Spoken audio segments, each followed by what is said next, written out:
करते, बाकीच्या संगीतात सगळं तुमचं शास्त्रीय संगीतात ते मदत होतं, ते चांगलीच गोष्ट आहे. पण गंमत ह्याची मला वाटते की ही लोकसंगीत जपणारी माणसं सतत दुःखात राहिली, सतत संघर्षात राहिली, त्यांच्या आयुष्यात सतत दुःख असेल, त्यांनी दुःखाची गाणी दिली नाही. काय गंमत आहे, जिथं सगळ्यात जास्त दुःख आहे, जिथं सगळ्यात जास्त गाराणी आहेत, जिथं सगळ्यात जास्त यातना आहेत, जिथं सगळ्यात जास्त तक्रारी आहेत, त्यांनी तक्रारीच मांडल्या नाहीत, त्यांनी कौतुकच केलं, त्यांनी पोवाडेच गायले. ही स्ट्रेंथ आहे, ही कोणालाही जमत नाही. पायाखाली अंगार असूनही पोटात गाणं असणारी माणसं आहेत, त्यामुळे स्वतःला आपण कमी समजायची अजिबात गरज नाही. निघारा पडला तर लगेच गजल निघते तोंडातून, मोठं तुम्हाला एखादी नाही का काय पोरगी सुटून गेली की मोठ्या आपण दुःखात गाणी गातो. ह्या माणसाचं जगणंच उद्ध्वस्त जगण्यातही ह्या माणसाने असली गाणी गायली. मी तुम्हाला सांगतो, माझ्या आयुष्यात मला कधी उदास वाटलं तर मी हलगी ऐकली, आणि माझ्या उदासीवरचा उपाय, माझ्या खंचरेपणावरचा उपाय हलगी आहे. हलगी जर वाजली आपोआप तुम्हाला सांगतो रक्त व्हायला लागते, आणि जोरजोरात एकदम म्हणतो ना की आपला पंप होतो आपण, आणि मला वाटतं की आपण परत एकदा लढायला तयार आहोत. की हलगीसारखं वाद्य वाजवणारी माणसं सगळेच, तुम्ही घातलं जे काही त्याला ज्या लोकांनी सादर केली तर तुम्ही सगळेजण बसलायत, तुम्ही खूप ग्रेट आहात, तुम्ही भारी आहात. आपल्याला जरा हुशारीनं थोडंसं समजून उमजून प्रेझेंट स्वतःला करायला पाहिजे. परत दुसरी पण एक गोष्ट आहे की जे काही आपण जगण्याच्या प्रवासात आजवरच्या ह्याच्यात जे काही गाणी गायली ते सगळं केलं, पण मला वाटतं अण्णांनी जो म्हणजे शीतलनं मगाशी उदाहरण दिलं, बाबासाहेबांनी जी आपली एक वाट मोकळी करून दिली होती, तर ते विचार बदलणं पण गरजेचं आहे. आपली कला कुठल्या दिशेला न्यायची ह्याचं पण ठरवलं पाहिजे. म्हणजे वामन दादा जेव्हा म्हणतात ना की साऱ्या जगाचं लेखणी माझ्या भीमाची लेखणी, ते हे लय महत्वाचं आहे. तर कौतुक कशाचं करतोय, प्रार्थना कोणाची करतोय, ह्याला पण मला वाटतं हा पण एक महत्वाचा भाग आहे. आणि त्या दिशेने आपण जर पावलं टाकत गेलो तर आपली सगळी जी भारी माणसं आहेत आणि जी कष्टात आहेत, त्याचं कारण आपण जे म्हणतोय की सरकार दरबार मांडलं पाहिजे, त्यांचं जे मानधन आहे ते मिळलं नाही, मला कोणीतरी सांगत होतं, हे व्हायला पाहिजे. पण फक्त एवढ्या गोष्टी थांबायला पाहिजे, आपण स्वतःला अजून नीट प्रेझेंट करायला पाहिजे.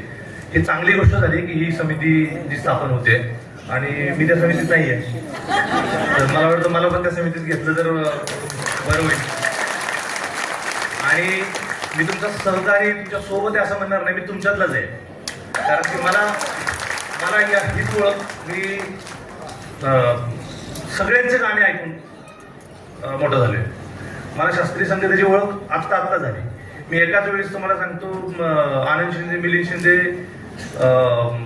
शाहीर अमर शेख असतील, सगळी जी गाणी आहेत लोकसंगीत ते ऐकायचो, मायकेल जॅक्सन ऐकायचो, हे एकत्र ऐकायचो. मायकेल जॅक्सन पण मला माहित नव्हतं, फक्त त्याच्यावर नाचायला यायचं. आमचे नेल्सन साऊंडवाला होता, तर तो साऊंड सिस्टम जेव्हा लावायचा तेव्हा त्याच्या मंडप बांधायला काय करायला मदत करायची, सुतोड्या द्यायच्या ह्याच्यात भिजवून, आणि ते केले की आपल्या आवडीचे गाणं तो लावायचा. तर मायकेल जॅक्सनची गाणी आम्ही लावून म्हणायचो, आम्ही नाचत असायचो. आराध्यांच्या मेळ्यात असेल, दसऱ्याला ह्याला सगळा जो कारभार निघतो, मी स्वतः हलगी वाजवायचो, झांज वाजवायचो. मी तेवढा नीट वाजवत नाही आता, म्हणजे लय काळ पण मध्ये गेला. पण हे ना माझ्या म्हणजे आपली ऊर्जा आहे, सगळा व्यवहार आणि सगळं हे गरजेचं आहे. पण जर कलाच बिलकुल नसेल तर खतरनाक बोर होईल हे जग. यातनं जर कलाकार काढून टाकला, गाणं काढून टाकलं, संगीत काढून टाकलं, कविता काढून टाकली, तर मला वाटत नाही आपल्याला लाज बाळगून त्याचं गिल्ट घेण्याची गरज नाही. ती अन्यायग्रस्त व्यवस्था होती की कलाकार बाहेर कलाकार होतं, कुणीतरी त्याला भीक म्हणा, दान म्हणा, किंवा काही लोक आनंदाने देत असतील, ते होत असेल. ती व्यवस्था जरा बरी नव्हती. पण हे जग असंच आहे, कुठून कुठून आपण आश्मय होतो इथपर्यंत आलोय.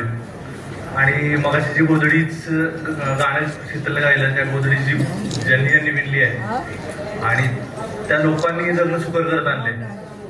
बुद्धापासून आतापर्यंत सगळी जी माणसं आहेत, त्या माणसांनी हे जगणं अधिक सुकर करत गेलंय, अजून जास्त सुकर होत जाईल नक्कीच. पण मला वाटतं की तुम्ही लोक खूप भारी आहे, खूप म्हणजे तुम्ही अजिबात आपल्याला व्यवहार नाही कळत, आपण जरा त्या बाबतीत आपण हुशार नाही.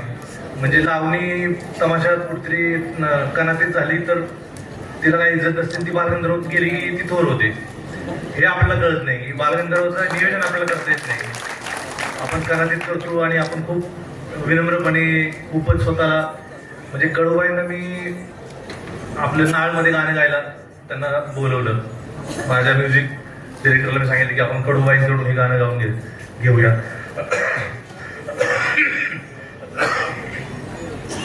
तर कडूबाईंना जेव्हा गाणं गायला बोललं, माझ्या म्युझिक डिरेक्टरला नेमकं माहित नव्हती की एव्ही प्रोफेसर माझा मित्रच आहे, त्यांना माहिती